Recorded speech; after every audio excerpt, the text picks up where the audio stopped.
Hi everyone, welcome to today's webinar, Accelerate Your Business Growth by Partnering with OVHcloud and Intel. My name is Emma Colombet, Event Manager for OVHcloud Canada, and I'm just going to go through a few housekeeping points with you before we get started. Please note that our presentation will be roughly 30 minutes long with a 10 to 15 minute Q&A at the end. We will take all questions at the end of the session, but feel free to ask them in the Q&A chat box during the presentation. Also, this session is being recorded, so everyone will receive the recording for reference. Now, I'll pass you over to Roshan, who will get the webinar started. Thank you so much, Emma. Thank you everyone for attending this session. We want to start by introducing our core belief. So for those of you who are not so familiar with OVHcloud, want really to show you what's the core belief of our founders. Like everyone knows, data is a new goal now. So we believe in an open system that keeps the users, coders, and developers in control of their data. That's how we work, like to manage it in the right way and in a responsible way. So this is really in our belief, our core belief, from few words from our founder, Octave Klaba, here on the right, and Michel Paulet, our CEO, on the left. So we'll go briefly on the agenda in terms of what we're going to speak today and how you're going to present things.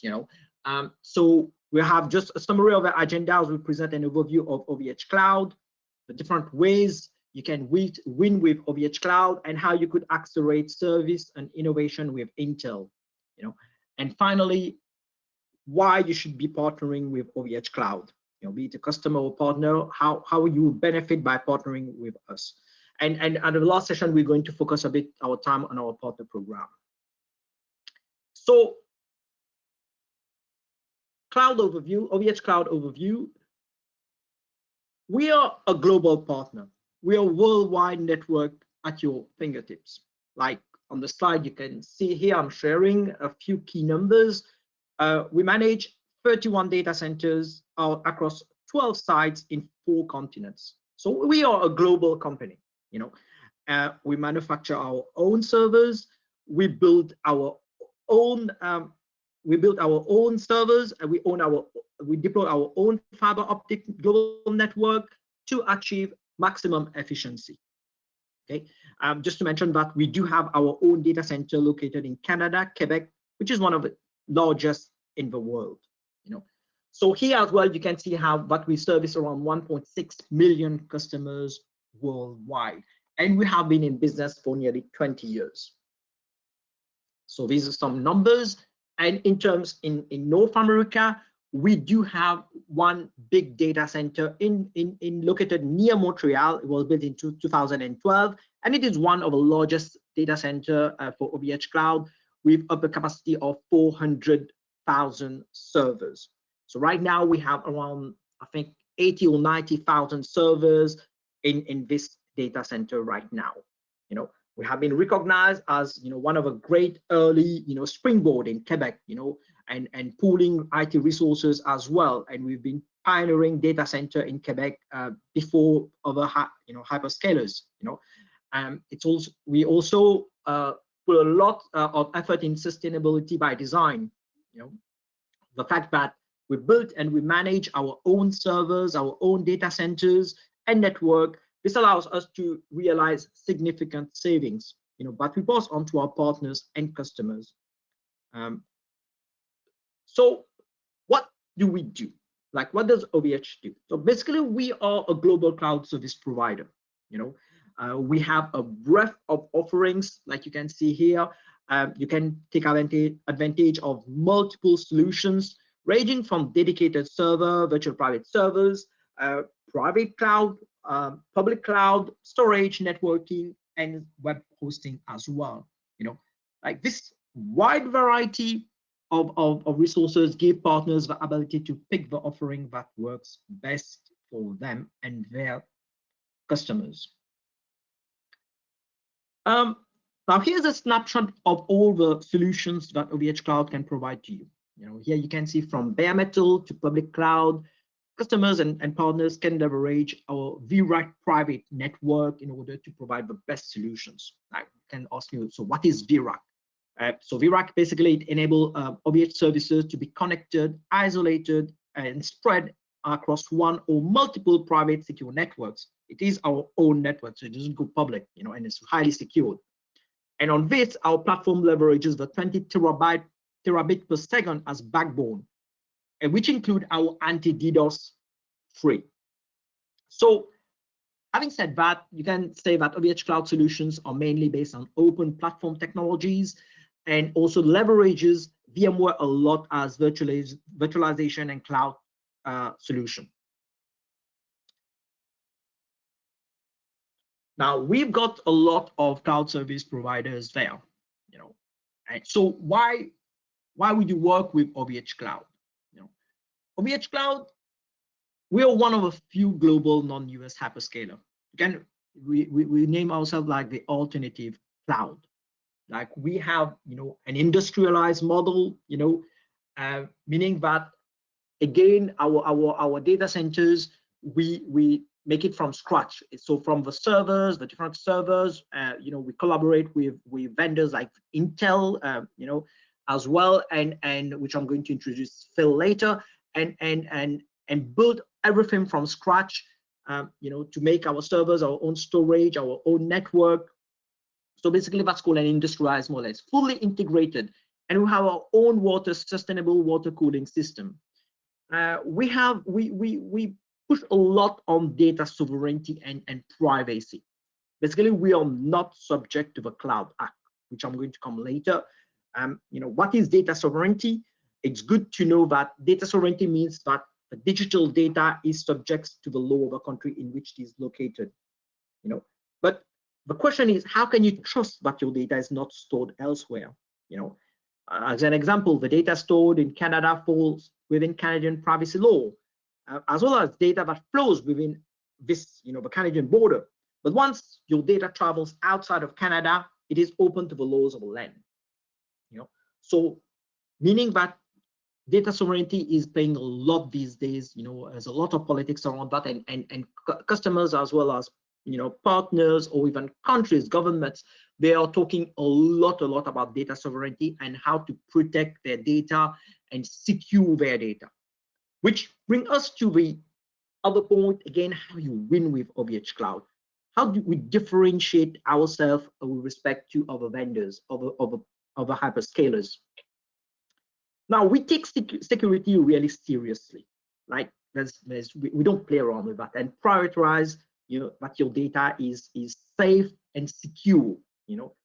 And to guarantee the highest level of security, we have invested in the best equipment and deployed the best practices at all levels of the organization. We are audited a number of times in the year. All our data centers are audited a number of times to be compliant. I'm going to show you again in the other slide how the various compliances that we have. Now this ensures the availability, the integrity and confidentiality of your data. And for example, one of the key things that you can see here, which I mentioned earlier, is AntiDdos Protection. And this is free with all our services. What does that mean? So what does a DDoS? A DDoS attack aims to render a server, a service, or an infrastructure unavailable, like you overload the server's bandwidth, or you just monopolize the resources to the point of depletion. And of course, you can leverage a lot of different programs that are available on the net to do that. And a lot of servers and services get hacked these days, a lot of Trojan horse. So basically that's what a DDoS attacks means. Now we do have our own anti-DDoS protection that we've built in-house, that will ensure that your infrastructure remains accessible 24/7 and through a backbone network of 20+ terabits per second. But it's not only that. There's a combination of mitigation techniques that we leverage, through our technical resources, which includes, of course, other programs that does packet analysis, packet mitigation, and server traffic vacuuming. Now, it's a lot of technical words here. Basically, what it does is that if there's an attack, we try to mitigate that attack. Like when you talk about traffic vacuuming, if there's a lot of requests that, and we see that there's an unusual number of high requests pinging that server, we try to redirect these requests to a site which, you know, it's sort of domiciled, and so that, you know, the server does not get overwhelmed. Now, the last point we talk about is data confidentiality and data sovereignty. Now, one of the question, you know, that many people ask themselves is my data really secured in the cloud? Now, where is my data located? Now, US, for example, have a Cloud Act. Now, the question that you ask yourself is your data protected from the Cloud Act? Even if a data center is located outside the US, but owned by a US cloud provider. Now, the other question when you ask yourself is your contract with your cloud service provider guarantees that the Cloud Act or Patriot Act or whatever act the US puts forward will not be applicable? Now, these are the questions you need to ask yourself, because as a partner or a customer, your data is sensitive. You don't want other people or government entities to access your data. You know, it could be health data, could be, you know, other people's, you know, data. You don't want that to happen. But at OVHcloud, we can guarantee that your data is safe. Because guess what? We are not a US entity, basically, so we don't fall under the Cloud Act. Our data centers, you know, our headquarters is based in Europe. We have data centers in North America. We do have data center in US as well, but the entity, the OVHcloud entity that owns these data centers in US is completely separated from the rest of the world.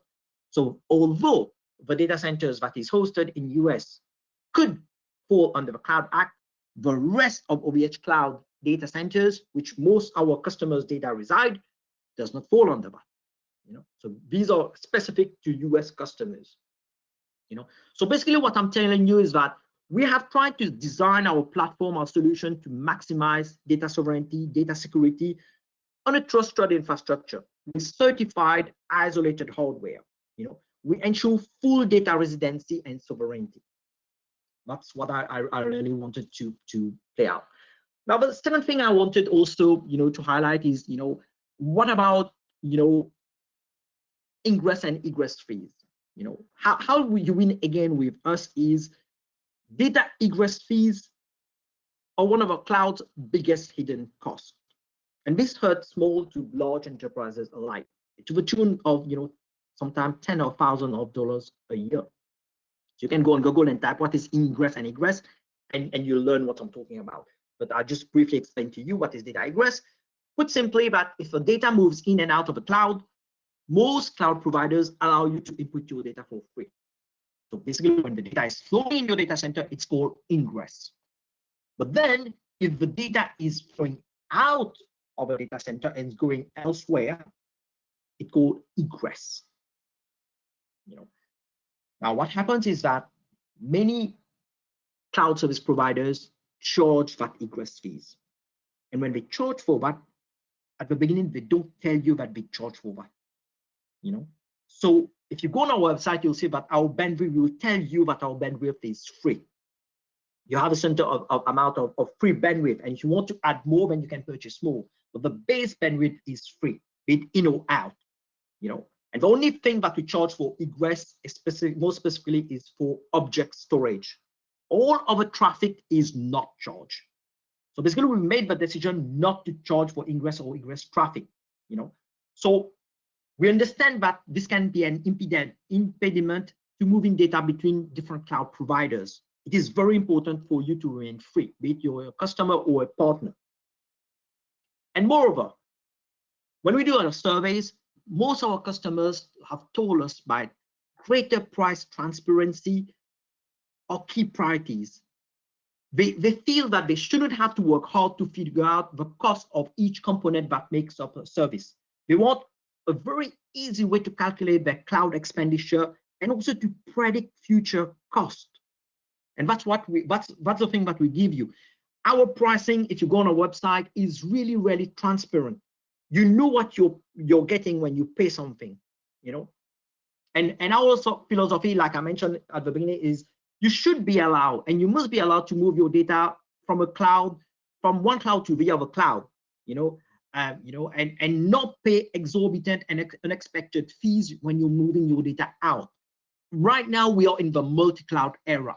Not a single medium or large customers are using only one cloud service provider. They're using multiple cloud service providers, and the reason for that is very simple, because they want the best out of each cloud service provider, and no single cloud service provider can provide them the best out of everything that they want. So what does this mean? This means that you should be able to move your data around, be it for backup, be it for disaster recovery, be it for different types of application. But then some cloud providers, like by putting these fees, they stop you doing that. And one of the reasons, of course, is these cloud providers want you to be stuck with them, and ensure that you can't move around. But we don't do that. And the third, of course, thing that I want to highlight is we really walk the talk. We walk the talk, meaning that we do provide you with one of the highest competitive pricing of the market.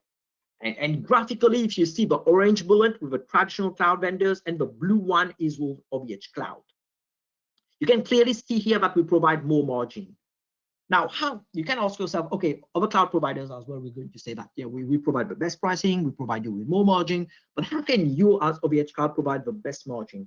Well, it's because we do own and we build our own data centers from end to end. Like I mentioned earlier, we're an industrialized model. We own our own network, we own our own data center. Our basically what we do when we pass the savings to our partners and customers. Even our electrical cost is really low. Like the data center efficiency unit, for our electrical is around 1.07, and which is a really good energy efficiency. So what does this mean for you as a customer or as a partner? So basically, a lower cost to your customers makes a more compelling business case for the customer to go ahead with a project with you.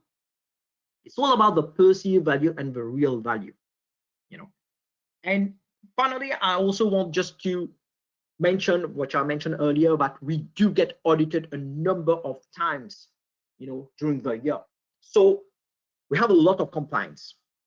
Our security management system is firstly aligned with the ISO 27000 principles. And then we're also compliant with a number of reinforced security requirements, as you can read above. And not only that, our customers can have the platform audited by an external organization, and this all can also be another way we support your specific business needs when you partner with us. So now I'm going to pass over to Phil. I forgot to introduce him at the beginning. So Phil is going to introduce himself, and we'll have a few slides about how Intel is viewing the market and how also Intel works with OVHcloud. Phil, the floor is to you. Thank you so much. My audio okay? Yes, can hear you perfectly. Thanks. So yeah, thank you. Perfect. So good afternoon, everyone. As Roshan said, my name is Phil Vokins. I actually have two jobs at Intel in the Americas territory. Number one, I lead our cloud business and also the AI strategy. So feel free to connect later if not only the first, but the second topic is of interest to you. But today, of course, we're here to talk about cloud alongside our partner, OVHcloud. Incidentally, though, I am guessing that in a partner audience, I might know some of you or many of you, and many of you might actually know me. So I've been doing this role for 2 years, and prior to that, I spent 5 years actually running our channel partners organization here in Canada. So we have very possibly come across each other before. So OVHcloud, yeah, it's not just a Canadian partner, but it's one of our top global partners for Intel. So I want to take a look with you at what is happening in the world of cloud and Canada specifically, with in turn some thoughts for your business as partners of OVH, which might help. Thank you, Roshan, for changing the slide. So obviously, we're in a massively different place to where we were 13 months ago. And I guess we were all pretty darn nervous 12 months ago about our health, the health of our communities, the world and the economy. And while a lot of what happened was not at all good, with hopefully better times coming, of course, the IT economy hasn't actually suffered that much, but it has shifted. And it shifted probably most noticeably to Intel and probably to your businesses in two ways. One, there's been a burning requirement for end user compute and devices, which is set to continue for at least much of 2021. And two, we've seen an acceleration of cloud uptake. Now, that cloud uptake would doubtless have happened anyway, but it just got shifted to the left on the timeline. And all that means we are, and by we, I mean all of us in this virtual room right now, in a much better spot aligning with OVHcloud than we might otherwise have been. So I'm going to show you some data points which will support that. So yeah, this is high level. This is deliberately a global view. I won't spend too much time on this because I want to get to Canada. But other than to say that clearly it's, just go back a bit, please, Roshan. It's a healthy projection, and cloud actually has distinct subdivisions with very often diverse commercial, technical and workload characteristics, which is a bit of big interest to us at Intel, because enhancements at the firmware and the silicon level, which we're driving, can also have a very significant impact on application performance. More of that to come, but now suffice to say it should be of interest to OVH customers and developers. Next slide, please. So I grabbed this screenshot from an analyst report on Canada. The growth rate in Canada completely mirrors the global picture. It's one sector of our IT industry where we don't tend to see that adoption lag that you very often might see if you're making cross-border US-Canada comparisons. Next slide, please, Roshan. And third on the market view, this is probably for me the most compelling piece of evidence of all that we are in a good spot in IT. So IT does not see a recession anything like what we did in our last serious economic downturn of 2008. Now, I took this data and this graphic from IDC, which came from their 2021 outlook, which was kind of released just 2 weeks ago. The green line, the dark green line at the bottom there, represents GDP. The dotted red line represents IT spending. And you can contrast the two economic downturns pretty easily. So in 2008, the crisis triggered, to all intents and purposes, by the financial services sector, saw GDP plummet, but IT spend worsen that trend by yet another 3%. However, here in 2020, we see GDP fall much further than it did in 2008, yet IT spend remained positive, about plus 3% at its lowest growth rate. So I think, for say, from an IT perspective, there is some pretty good news here. Incidentally, when you get to IT spending and IT infrastructure spending, that same IDC broadcast was predicting that 44% of it, of the infrastructure spending, would be going on public and hybrid cloud as opposed to private cloud in on-premise data centers owned by the organization. So again, outlook is fairly positive, I think, for this particular sector. Move on, please, Roshan. Thanks. So I'm not going to spend too much time on this graphic, but I just wanted to share with you what we're advising all of our enterprise and commercial customers do at Intel. And by the way, most analysts and consultants are saying pretty much the same thing, just in their own words. And you in turn might want to adopt a similar line in your customer engagements, which is this: if you, and when I'm saying you here, I mean the customer, as a business, want to compete with information technology, you need to take care of your data assets. And that comprises three things: moving it quicker, storing everything you can, and processing everything you can. And if a customer doesn't believe you, inquire as to what part of that is not in Google's strategy from starting in the 1990s through today. But there is also, I think, another aspect they should be trying to achieve. And this is the concept of ubiquitous deployment, in that what the customer wants to do and what the customer needs to get to is a state where they have a marketplace for their applications.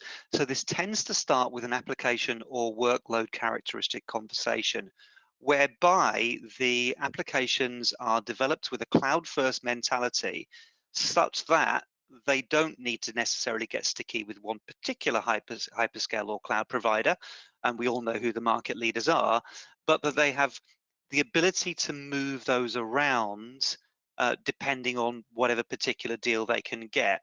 And I want to highlight that because it makes perfect sense to a CIO or IT director that they should be doing that, but also in the light of what Roshan said, which is one of the biggest issues we've found with some hyperscale cloud deployments, and one of the biggest dissatisfiers we've seen with some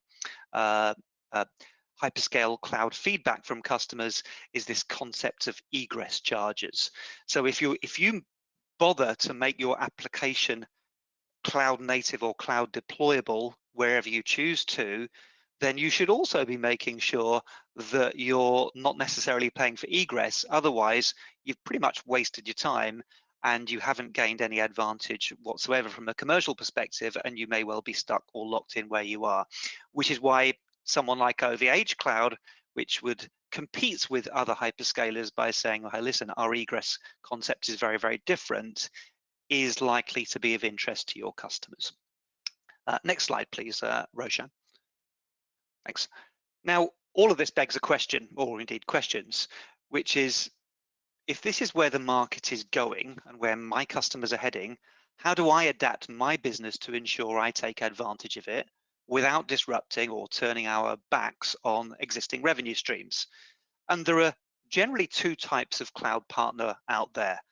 So just as we saw with digital innovators and those kind of poster children you often see in presentations who changed an industry with a digital presence like Airbnb or Uber or Twitter or Netflix or others, the same thing has already happened in the channel, in that there are partners who have sprung up who do not have any traditional resale business, but what they do is they innovate with the cloud, and they make all of their revenues off migrations and services to the clouds or kickbacks from the cloud partners for doing so. And that's all that they do.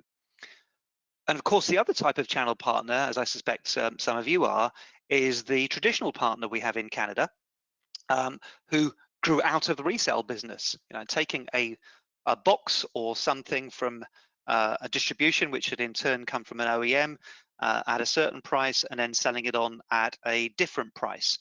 Now, that business is not necessarily going away, and particularly at the device level, it hasn't gone away. It's had a kind of a great year, but at the data center level, which is where some of the higher value businesses, it is starting to be eroded, because that resale business to on-premise data centers clearly is not happening anymore, because more and more workloads are being shifted to the public cloud.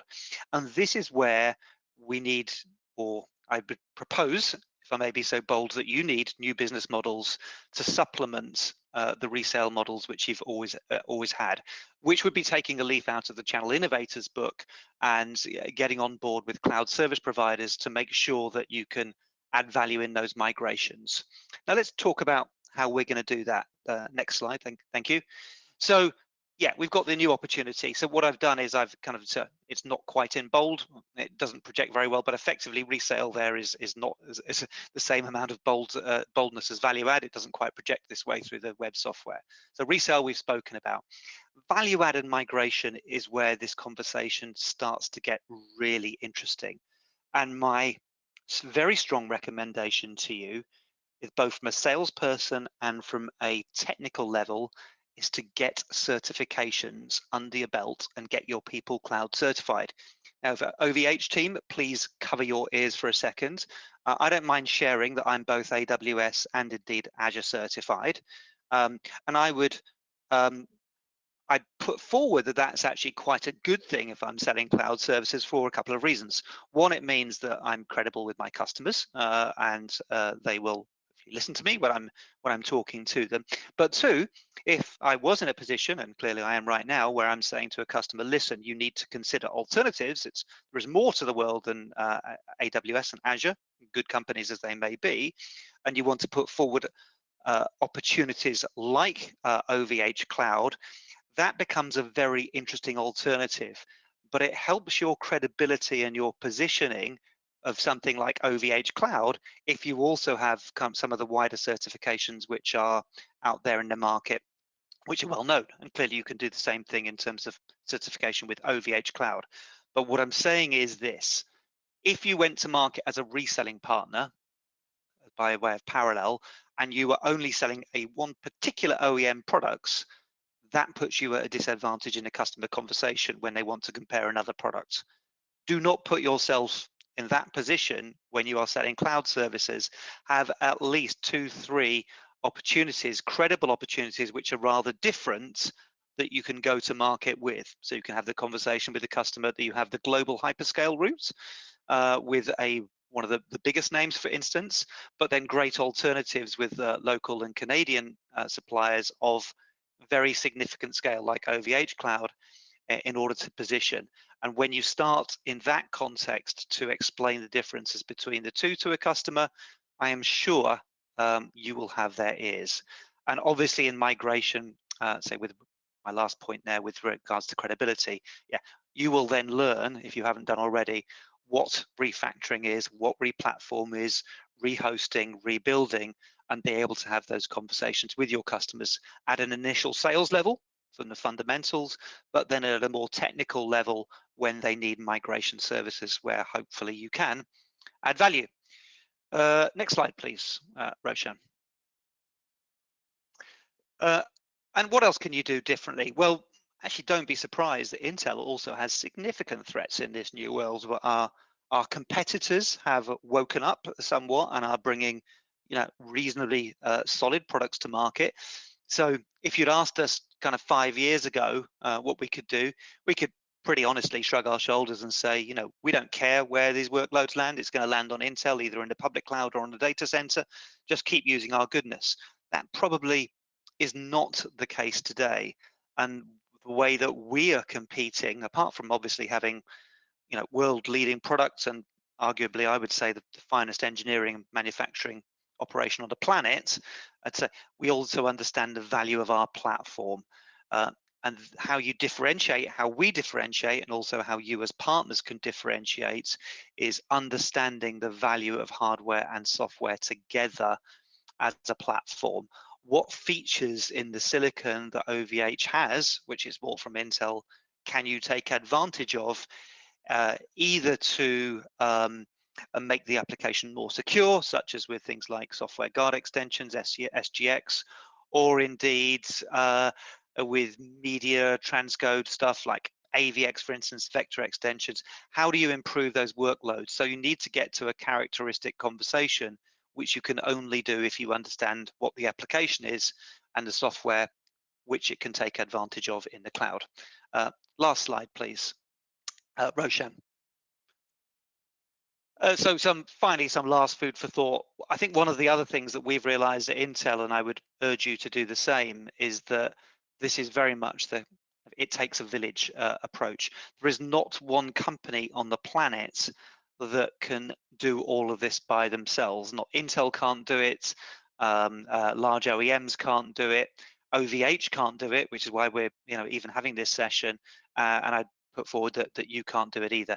You need an ecosystem approach, and to be able to present that as a united story back to the customer, starting with the hardware and the silicon, which say we strongly prefer it if it was Intel silicon, through software and the workloads that I've been talking about, and then your partnerships. So don't be afraid to partner, for instance, in certain migration aspects where you might not have particular skills while you are developing them. So that concludes my section. I'm definitely going to stay on the line in case there are some Q&A, but with that, Roshan, if I can hand back to you. Thank you for your time. Thank you, Phil. Very, very interesting things that you put forward, and of course, one of things that again we want to highlight, and you mentioned it again, is not a single cloud service provider is going to be able to provide you with all the services, and it's true that and we don't mind that.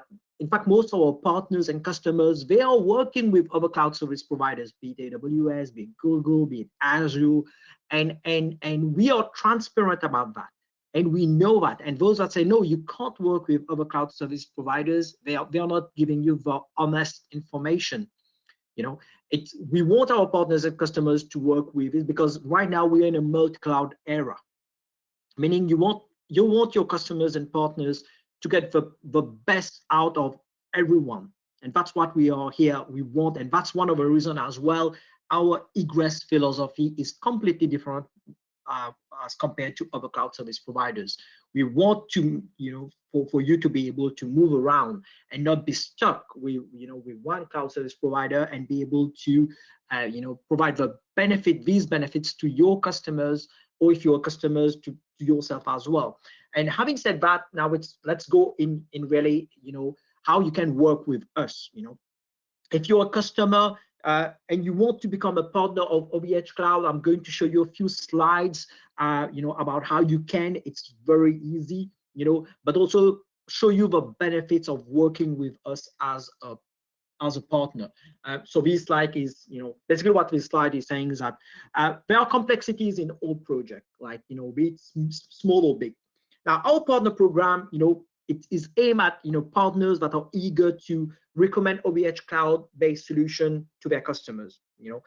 Basically we have to support you, helping solve your end customers' problem, needs, and challenges.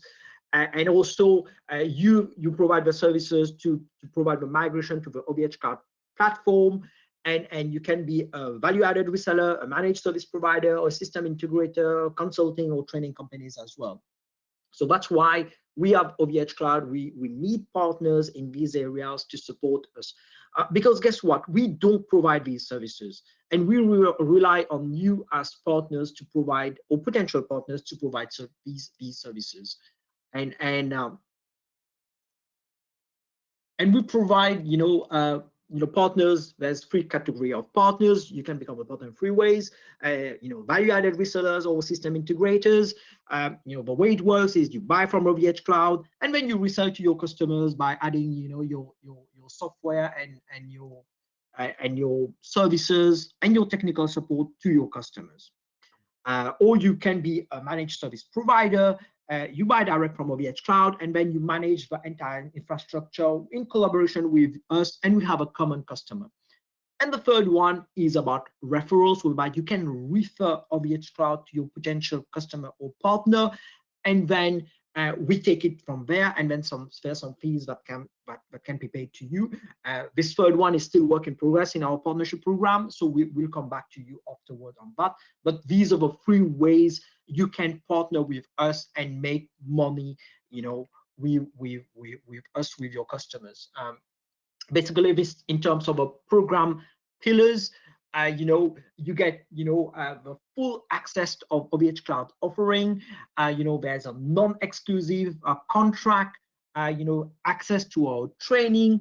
In fact, we have designed this program, to bring partners and customers exactly what they expect. An alternative cloud, keeping control of your data. You avoid unpleasant surprises like sudden price hikes, and basically making you save time and make money. We have come up with this program by analyzing the different asks from our partners, and we've invested in such a way to support you make more profit. That's how we are looking at this right now. And basically what we are telling you is that if you become a partner of OVHcloud, you can benefit in, there's 2 arms that we work around. The first one is about, sales enablement and sales creation, two arms whereby, because we firmly believe that a trained partner will be more successful. So we put a lot of emphasis on training you to understand more our solution, train you on our new products offering. This will help you, of course, generate more sales and more margin. So how it works is, for example, once a partner is registered and onboarded, right away in a few weeks we provide them with an enablement roadmap, and then we've got two categories of partners. The advanced partners get more training, and from the sales creation perspective, we also accompany our partners to help them generate more business, by helping them in doing more, events, account mapping, account business development, proof of concept. We have them develop case studies, and also you can appear in our partner directory, which I'm going to explain a bit later, and help you get more leads, through us. And like I again mentioned, that we do not, provide these services. We rely on servers. We provide you with a platform. For example, tomorrow you say, okay, I need a server. You come and buy the server resources from us. But then it's up to you to do the migration of the data, to do the installation of a different software, be it, for example, be it VMware, be it, backup solutions, and then it's up to you to put the different application layers. So basically, if you're providing a project to a customers, our platform will cost only like 1/10 or 1/15 of a project, and the rest is yours. That's how we portray ourselves, and we will never ever compete with you as a partner for customers. That's key here. Now, going a bit deeper in terms of what are the different partnership level, we have two partnership level. The first one is standard, and the second one is advanced. Like if you just joined the cloud area, or you just joined OVHcloud, you can start by joining our standard partner program. It helps you get started with OVHcloud. Basically, you get to improve your knowledge on our product and support levels, and start increasing your new customer acquisition. Like you can read here, you enjoyed a non-exclusive partnership contract, specific onboarding process, and you get free access to our partner webinars and partner and sales and technical literature. I want to reiterate here that all our training, everything that you see here is free. You don't need to pay to become a partner. You don't need to pay expensive certifications to become an OVHcloud partner, or expensive training. Like, we don't want you, before you become a partner, to start taking money out of your pocket. And this really, again, differentiates us with other cloud service providers, other hyperscalers. It's when you become a partner and you start acquiring customers that we tell you, okay, now you've started acquiring customers, we want you to get trained, and the training, again, is free. But one of the things we ask you is, again, to get a technical support, but it's called a premium support for partners. And that premium support is, you pay it once per month, but it's unlimited in terms of how many support customers you can support with that premium support. But that we can discuss again afterwards. Our advanced partner program is for those partners that already selling a lot of cloud solutions. You're already partnering with our hyperscalers. They know their business. They already have customers, or they're already working with OVHcloud, generating major business. So for these one, this includes everything that we're providing for standard partners, but then you get more advanced training, again, free, by participating in our partner academy. You get an improved position in our partner directory. So what is the partner directory? Basically, it's on our portal, whereby we list all our partners that already train with us, and basically you can see their logo there and what they do. So for example, a customer, we have thousands of customers connecting through our portal every day worldwide, so they can see, so for example, which partners are working in Canada with OVHcloud in certain areas, like if they are good in migration, if they're good, for example, on Kubernetes, etc., etc., or in other geographies as well. So it's listed by geography, by expertise, and so forth. And as well, you get an account manager to work with you. Like we get account managers to accompany our advanced partners. That's one of the key things as well, and help you generate more leads.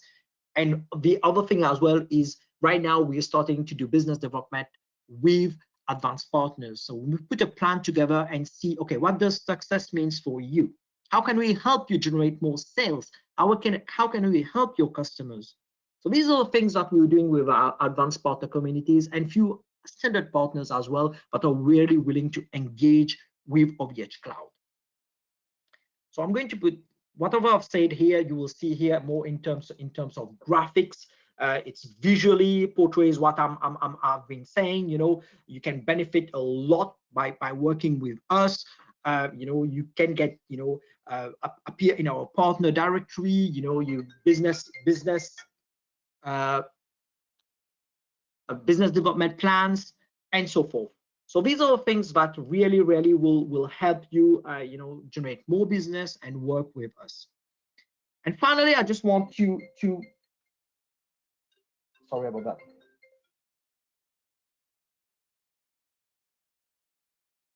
So I just want to end in terms of what are the key takeaways.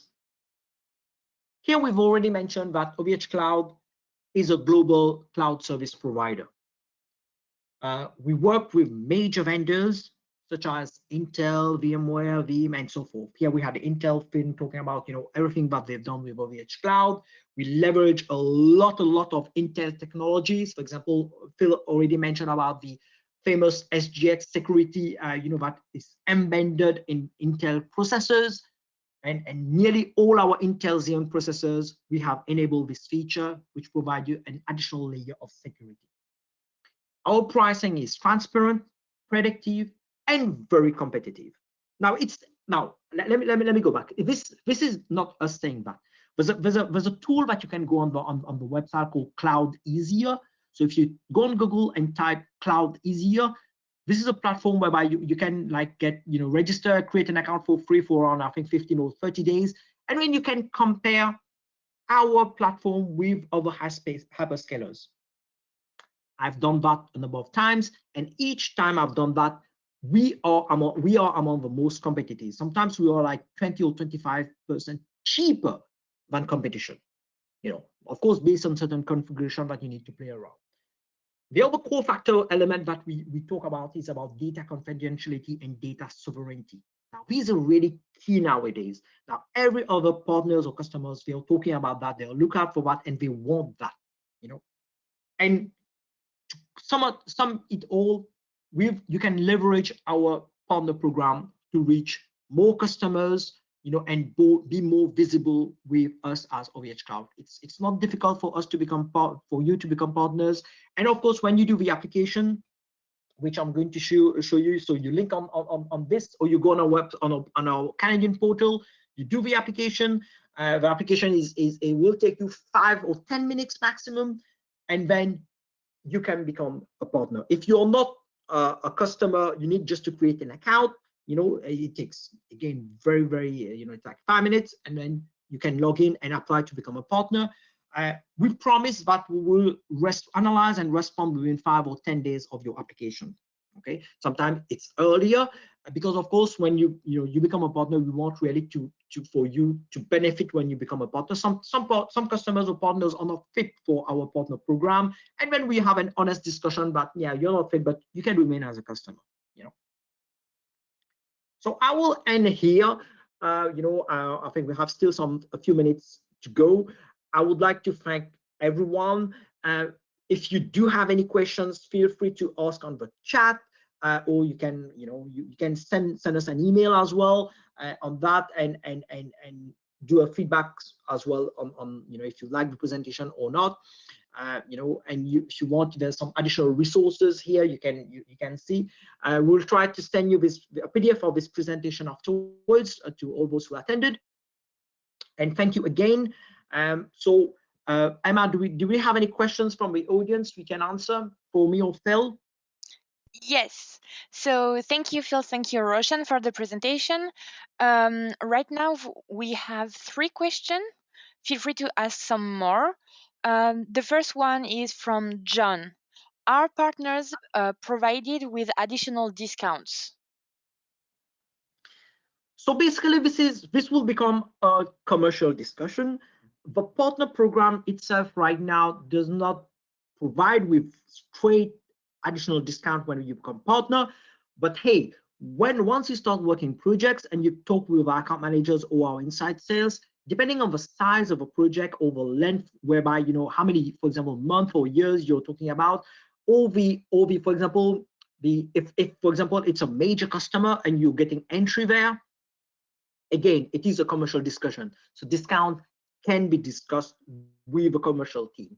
But in your contract as a partner, you won't see any discount being offered upfront. No, that will not happen, but you can have a commercial discussion with our commercial team. Okay, thank you. The second question, oops, sorry. Yep, go on. Okay. The second question is from Mark, and the question is there any cost associated to become a partner? Good question, Emma, thank you. So no cost associated to become a partner. Like I again mentioned, our barrier, level to entry to become a partner is low. We don't require you to do any certifications to become a partner. You don't require any, upfront training.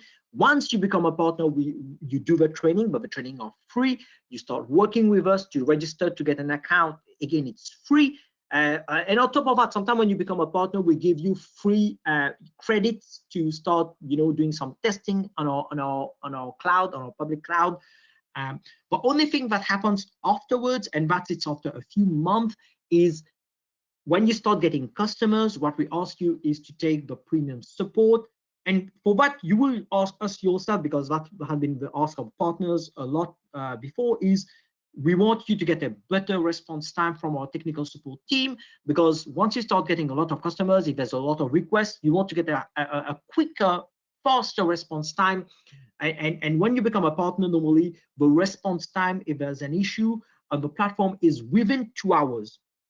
So that's the only thing that normally is payable in terms of premium support. But again, when you start getting customers, or there's a really important customer that require a premium support. Thank you.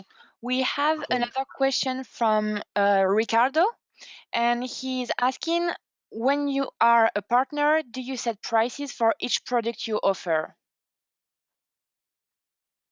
When you become a partner, do we set prices? When you become can you repeat the question? Yes, sure. When you become a partner, do you set prices for each product you offer? Oh. Well, our prices are transparent and given on our website. So you can discuss with our account manager in terms of what of the pricing for different projects. The base prices, you can go and log in our website, and it is in Canadian dollar. You can see what are the prices there. But again, for each product, for individual products, the prices are there. Nearly all prices with the different options. For example, if you're buying a bare metal server, the pricing, you can click there and the pricing is there. And you can add the different options in terms of adding CPU resources, adding memory resources, and adding backup options or storage options. You can add that. So the pricing is very transparent. But again, if you're a partner, then you can discuss with an account manager or with inside sales to discuss the pricing and how we can help you, if there's a better pricing or not. Okay. Another question from Ricardo is, what are the differences besides prices to compare with AWS and Azure?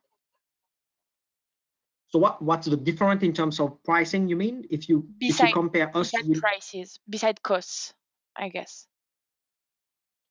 So, okay, beside costs, like one of the things that we offer is free training, and what really differentiate us. I think that was a question, like how can we differentiate us vis-a-vis AWS or Azure, right?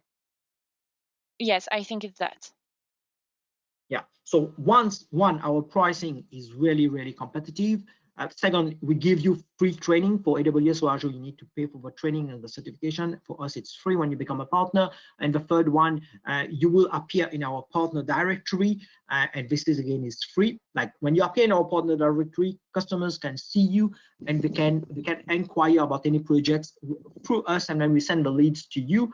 And the fourth one as well is, as compared with others, we are non-US hyperscaler. So you can rest assured that there's data confidentiality and data sovereignty that comes into play, and your data is really secure with us. If I can add to that, maybe Roshan, please, as well, just the other one that's I think is really key when you are positioning as a reseller of cloud services to customers. Probably one of the biggest issues that customers run into is egress cost. So yeah, have a look at that when you're discussing workloads and data. I think would be a smart thing to do. And I just say that as an overall cloud view of the Canadian and the global market. Yeah, thank you for highlighting this, Phil. This is very true. Like whenever you're discussing with a customer, you need to get the complete picture of the overall cost. So when you talk about overall cost, it's not only about what you're hosting, but the other networking costs, you know, and other professional service costs, professional services costs that will come into play when you go into the cloud. You know, sometimes it's worth doing a TCO with your customers and showing them the benefit, but also the risk that comes into play, and be always transparent with them. Okay.